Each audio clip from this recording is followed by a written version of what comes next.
Tapi ini berturut-turut para pegawai BI, satu pegawai BI, satu diplomat muda, dan kemudian satu staf kementerian meninggal secara berurutan, dan semuanya misterius dan penuh pertanyaan.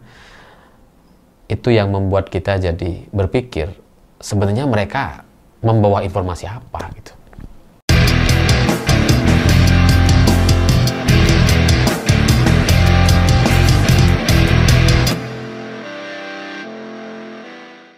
Selamat malam semuanya. Dalam beberapa minggu terakhir ini saya melihat ada beberapa kematian atau orang meninggal dunia dengan banyak sekali pertanyaan yang tidak bisa terjawab. Penuh misteri dan kemudian semuanya serba mencurigakan. Mulai dari bulan Mei lalu ketika ada pegawai BI itu lompat dari lantai 15 dan kemudian meninggal dunia secara otomatis. Dan ketika itu kita jadi bertanya-tanya. Sampai sekarang kita juga masih bertanya karena kenapa itu menjadi sepi pemberitaan? Padahal ini terjadi di pusat kota. Kayak nggak ada beritanya sama sekali, padahal kejadiannya itu disaksikan oleh banyak orang. Malah yang pertama kali muncul ini dari sosial media. Barulah kemudian setelah agak ramai di sosial media, keesokan harinya, berita terkait pegawai BI lompat dari lantai 15 ini, itu kemudian jadi pemberitaan dan dikonfirmasi oleh BI. Jadi menunggu sehari. Padahal ini terjadi di pusat kota Jakarta, dan entah kenapa ceritanya jadi seperti kayak berada di pelosok desa yang beritanya memang selalu lambat dan tidak update. Tapi setelah itu sampai sekarang juga kita masih menunggu sebenarnya ada tekanan apa yang kemudian membuat dia meninggal dunia. Sebelum pertanyaan itu terjawab, kemudian muncul lagi cerita yang jauh lebih tragis, yakni Arya Daru Panguyunan, seorang diplomat muda yang meninggal dunia secara misterius di kosannya di Menteng, Jakarta, dan terlihat nggak wajar karena kepalanya dililit dengan lakban dan kemudian dirinya itu diselimuti. Jadi dari semua kronologi yang saya baca, semuanya mencurigakan. Mulai dari istrinya misalkan terakhir berkomunikasi pada jam 9 malam, lalu kemudian pada jam setengah 11 malam Arya Daru ini masih sempat menyapa penjaga kos, tapi pada pagi harinya, pada sekitar jam 7 pagi, itu istrinya terlihat begitu panik sekali dan meminta penjaga kos untuk melihat kamar Arya Daru. Jadi ini terlihat tidak biasa bagi saya secara kronologi gitu, karena saya nggak tahu lah, ini mohon maaf buat keluarga dan istri dan siapapun yang menjadi saksi atas kasus ini, mungkin ini tidak menyenangkan, tapi sulit rasanya, terus terang saya jujur, sulit rasanya untuk kita bisa menerima secara logis bahwa terakhir berkomunikasi jam 9 malam, lalu kemudian di pagi harinya karena tidak direspon WA-nya, karena dihubungi tidak bisa, jam 7 pagi kemudian meminta agar penjaga kos mendobrak pintu kosan Arya Daru. Sulit diterima gitu, karena jam 7 pagi itu lumrah rasanya bagi orang Jakarta atau bagi orang yang biasa lembur bekerja di malam harinya, dan dia masih belum bangun gitu. Jadi jam 7 pagi itu bukan jam atau waktu yang sudah sangat kritis untuk kemudian membuat istri atau penjaga kos jadi seperti begitu panik untuk kemudian langsung melakukan pendobrakan kepada pintu kamar kosnya. Bisa aja masih tidur gitu, karena masih jam 7 gitu. Beda misalkan dihubungi nggak bisa sampai jam 12 misalkan, itu logis kalau kemudian panik dan meminta agar pintu kosannya itu dijebol atau didobrak. Tapi jam 7 pagi itu terlalu cepat rasanya, apalagi semalam itu baru ada komunikasi, masih bisa berkomunikasi pada jam 9 dan bahkan menyapa penjaga kos pada jam setengah 11 malam. Itu karena keputusan mendobrak pintu itu adalah keputusan yang besar, itu nggak sepele, dan itu pasti sangat darurat sekali berdasarkan ya kepanikan atau kronologi yang terjadi.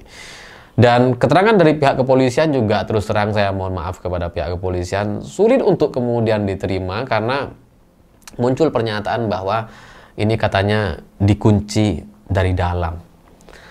Secara teknis kalau pintu kamar kita dikunci dari dalam gitu ya. Kalau pernyataannya dikunci dari dalam, itu kan artinya dikunci sendiri. Seolah-olah ingin menyampaikan atau mengarahkan kepada satu keyakinan bahwa Arya Daru ini mengunci pintunya sendiri dan itu coba menutup kemungkinan terkait terjadinya pembunuhan atau keterlibatan orang lain atas meninggalnya Arya Daru. Padahal setelah itu keesokan harinya dikonfirmasi bahwa pintu kamar kosan itu adalah smart door lock yang smart door lock tidak ada istilah dikunci dari dalam. Itu bisa luar dalam gitu. Smart door lock itu kalau kita tutup cekrek ya itu akan otomatis terkunci. Dari dalam, dari luar sama-sama bisa. Kalau dibuka sama-sama bisa juga. Dari dalam bisa dibuka, dari luar juga bisa dibuka.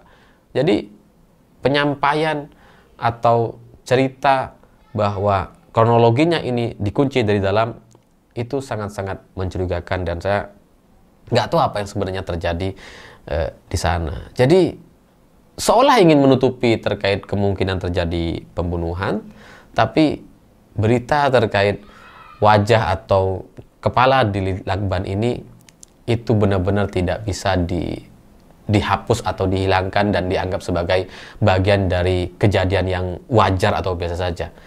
Nggak bisa gitu ya. Ya saya berharap agar cerita atau fakta bahwa kepalanya dililit lakban ini tidak direvisi di kemudian hari, karena kalau ini direvisi dan kemudian dianggap atau disampaikan bahwa ternyata nggak ada lakban yang melilit kepalanya, itu benar-benar akan mengarah kepada kasus bunuh diri, bukan pembunuhan.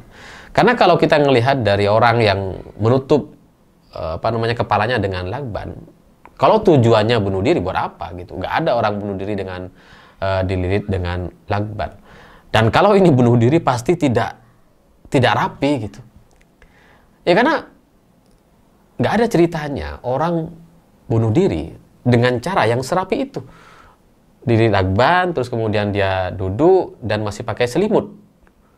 Terlalu rapi untuk sebagai aksi bunuh diri. Terlalu rapi. Yang namanya bunuh diri itu nggak pernah serapi ini. Jadi ya kalau misalkan ini adalah pembunuhan berencana, ya juga sama, terlalu rapi karena canggih sekali. Karena terjadi di pusat kota, di kosan VIP yang ada CCTV, menggunakan pintu smart door lock, yang seharusnya untuk melaksanakan aksi ini mustahil rasanya dilakukan sendirian. Ini pasti melibatkan banyak orang. Kalau ini adalah pembunuhan berencana. Kalau melihat dari lakban, sisi lakban saja, itu rasanya pasti pembunuhan gitu. Ya karena nggak mungkin itu bukan pembunuhan kalau bisa serapi itu. Masih dikasih selimut dan kemudian mukanya dililit oleh lakban. Yang menyedihkan dari Arya Daru bukan hanya soal kejadiannya yang misterius, tapi secara karir sebenarnya anak ini adalah anak yang bagus. Dia adalah diplomat muda yang mestinya punya karir yang cukup panjang, sudah memulai karirnya menjadi staf kedutaan besar itu sejak tahun 2011 di Myanmar, lalu kemudian lanjut ke Timor Leste, Uruguay, dan terakhir bulan ini seharusnya Arya Daru ini ditugaskan ke Finlandia. Dari sisi akademik dia adalah alumni UGM dan memang nampaknya adalah bagian dari keluarga besar UGM karena bapaknya juga ternyata adalah guru besar UGM. Dan sayang sekali sebagai seorang anak muda yang punya karir begitu panjang harus berakhir dengan cara yang sangat tragis dan misterius dengan penuh pertanyaan yang rasanya sulit untuk kemudian dijelaskan secara logis. Yang lebih menyedihkan dari ini semua, ketika kasus ini terjadi di pusat kota, hampir seminggu cerita ini masih belum menuju kepada kesimpulan. Padahal dengan berbagai indikator atau faktor-faktor pendukung ini seharusnya mudah sekali untuk disimpulkan. Karena CCTV-nya ada, itu adalah kosan VIP, akses masuknya pasti ada akses masuknya, dan kalaupun terjadi duplikat itu pasti melibatkan manajemen yang manajemen atau penjaga kosnya. Jadi seharusnya mudah untuk diungkap, tapi sampai sekarang menyedihkan sekali karena tanda-tandanya masih banyak yang tidak bisa diselesaikan. Dan dari semua saksi, semuanya begitu rapi, seperti nggak ada yang bisa kita curigai, dan keterangan-keterangan para aparat belakangan ini seperti mengarah kepada aksi bunuh diri. Tapi ya, hanya berdasarkan sudut pandang Lakban tadi, ini rasanya sulit untuk diterima secara logis bahwa Arya Daru melakukan aksi bunuh diri. Karena nggak bisa aja gitu, nggak bisa bunuh diri jadi serapi ini.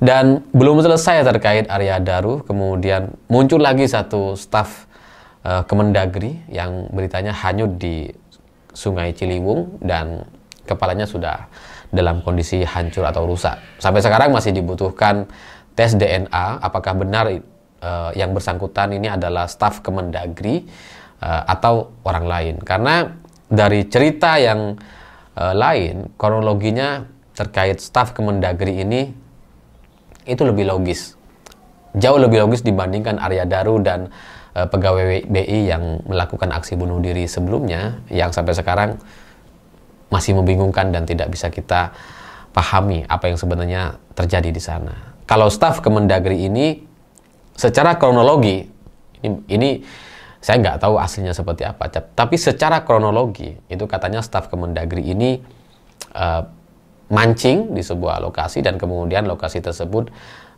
terjadi longsor dan staf Kemendagri ini hanyut atau hilang dan berakhir ditemukan di sungai.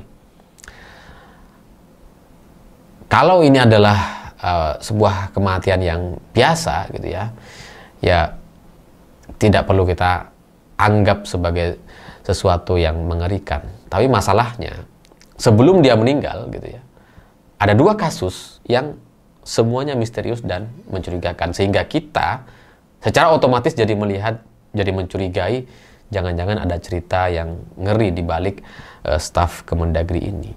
Karena kalau satu kejadian terjadi mungkin itu hanya kebetulan belaka, tapi ini berturut-turut para pegawai BI, satu pegawai BI, satu diplomat muda, dan kemudian satu staf kementerian meninggal secara berurutan, dan semuanya misterius dan penuh pertanyaan. Itu yang membuat kita jadi berpikir sebenarnya mereka membawa informasi apa gitu. Kalau seandainya ini hanya kriminal biasa terkait Arya Daru ya, seharusnya level polsek itu nggak sampai seminggu selesai, seharusnya gitu ya. Dan para tersangka mestinya mudah untuk kemudian ditetapkan dan segera ditahan. Tapi sampai sekarang masih abu-abu semua. Jadi